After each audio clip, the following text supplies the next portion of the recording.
यहाँ उपस्थित सम्पूर्ण शिक्षकगण साथै मेरा भाइ बहिनीहरूलाई नमस्कार। र आज हजुरहरूले यति राम्रो विदाई समारोहको कार्यक्रम राखिदिनु भयो, त्यसको निम्ति पनि धेरै धेरै धन्यवाद। म धीरज छेत्री, नेपाली स्नातकोत्तर चौथो सत्रका विद्यार्थी।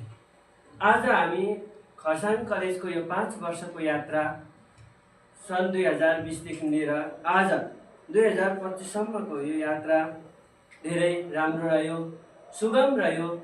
सुख दुःख हाँसो मजाक गर्दै यो यात्राहरू आज टुङ्गिँदै गएको छ। तर यो यात्रा टुङ्गे पनि हजुरहरूको माया, हजुरहरूको आशीर्वाद, हजुरहरूको सहयोग यो कहिले टुटिने छैन। हामीले सँगै हाँसेका, खेलेका, सिकेका र सङ्घर्ष गरेका ती दिनहरू अब सम्झनामा मात्र रहनेछन्।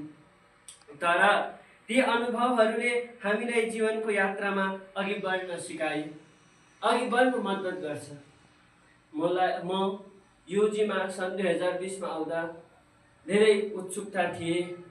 अब नेपाली अनर्समा, नेपाली विभागमा गएँ, नेपाली अनर्स लिएँ। त्यहाँ धेरै साथीहरू पनि पाएँ, ती साथीहरूले पनि धेरै साथ दिए।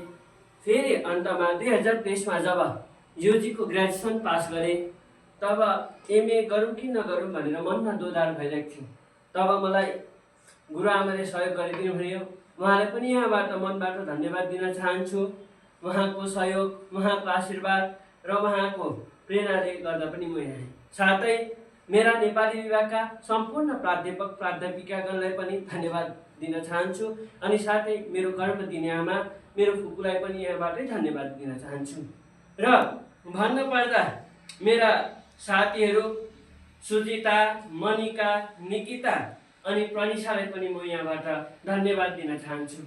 हाँस्दै खेल्दै कोही बेला हामी झगडा पनि पऱ्यौँ, कोही बेला बाज्यौँ पनि, कोही बेला मिल्यौँ पनि, सुख दुःखका बातहरू पनि भए। ती अनुभवहरू सँगाल्दै आज आएर छुट्टिने दिन पो आएछ। ती कतिपय अनुभवहरू मेरो मनमा लाग्नेछ जब मैले असाइनमेन्टहरू गर्न सक्दिनँ होला, भन्दाखेरि मलाई निकिताले साथ दिन्थिन्, सुजिताले दिन्थे, प्रनिशाले दिन्थे। हामी बाँच्दै मिल्दै भए पनि आज यो 2 वर्षको यात्रा काट्यो। निकिता, प्रनिशा र मनिकालाई त मैले पहिल्यैदेखि चिनेको थिएँ। पहिला युजीमा पनि उनीहरूसँगै पढेको थिएँ। तर सुजिता सोनादा डिग्री कलेजबाट आउनुभयो। ती 2 वर्षमा पनि उनीसँग पनि धेरै राम्रो भूमिका निभाए हैन। यहाँ उपस्थित सबैलाई धन्यवाद दिन चाहन्छु। शिक्षकहरू जसले हामीलाई ज्ञानको उज्यालो प्रदान गर्नुभयो, साथीहरूलाई जसले हरेक कठिन परिस्थितिमा साथ दिनुभयो, र सम्पूर्ण परिवारलाई जसले हामीलाई निरन्तर प्रेरित गर्नुभयो।